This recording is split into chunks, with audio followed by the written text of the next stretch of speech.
India were cruising at 41 for 2. A few overs later, they were bowled out for just 76. Another batting collapse, another defeat, and another difficult day for India's young T20 side.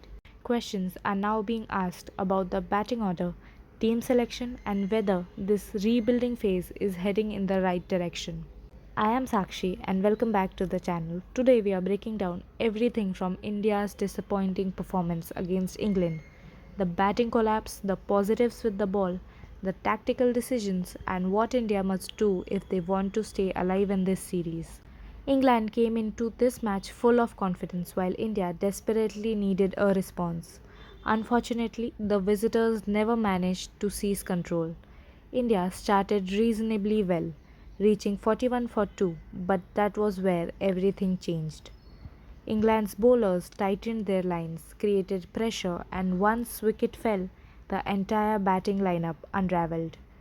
Instead of building partnerships, wickets kept falling in clusters. Shot selection became questionable. Communication looked uncertain, and India eventually folded for just 76, a total that was never going to challenge England. England approached the chase with confidence and ensured there were no surprises, comfortably moving closer to taking control of the series. Why did India collapse? The biggest concern isn't just that India lost, it's how they lost. At 41 for 2, India were in a position where a score of 150 or even more looked achievable. Instead, panic seemed to set in. Several batters failed to rotate strike consistently, boundaries dried up, and England capitalized by forcing mistakes. Once the middle order came under pressure, nobody was able to steady the innings. Young players are naturally expected to have difficult days, but this was another reminder that international cricket punishes even the smallest errors. India's batting unit has shown flashes of brilliance throughout the series, but consistency remains the biggest challenge. Player analysis. Let's talk about individual performances. One of the bright spots for India was Prince Yadav. The young pacer once again showed excellent control, good pace, and the confidence to attack quality batters. His spell demonstrated why many fans are excited about his future in Indian cricket. Harshit Rana also continued to show promise. While the scoreline won't reflect it, there were moments where India's bowlers tried to fight despite having a very small total to defend. On the batting side, however, several players will be disappointed.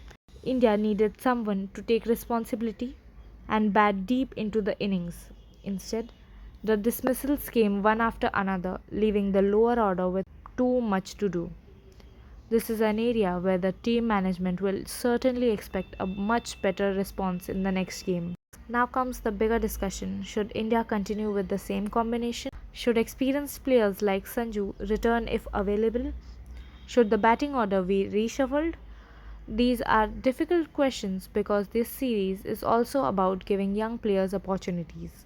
But confidence can disappear quickly after repeated defeats. India also needs to improve its decision making. Whether it's building partnerships, rotating strike, or simply batting according to the match situation, the team needs greater composure. The talent in this squad is unquestionable. Now it's about time converting potential into performances. Looking ahead, the good news for India is that the series is still alive. Every international team goes through rebuilding phases, and setbacks like these can become valuable learning experiences. The challenge now is how quickly this young side responds. Can the batters bounce back?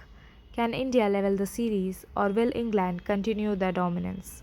The next match suddenly becomes the biggest test of character for this Indian team. What do you think was the biggest reason behind India's collapse? Was it poor shot selection, England's brilliant bowling, or should India make changes to the playing 11? Let me know your thoughts in the comments. If you enjoyed this analysis, don't forget to like the video, subscribe to the channel, turn on the notifications because I'll be bringing detailed match reviews after every Indian game throughout this England series. This is Sakshi. Thank you for watching and I'll see you in the next one.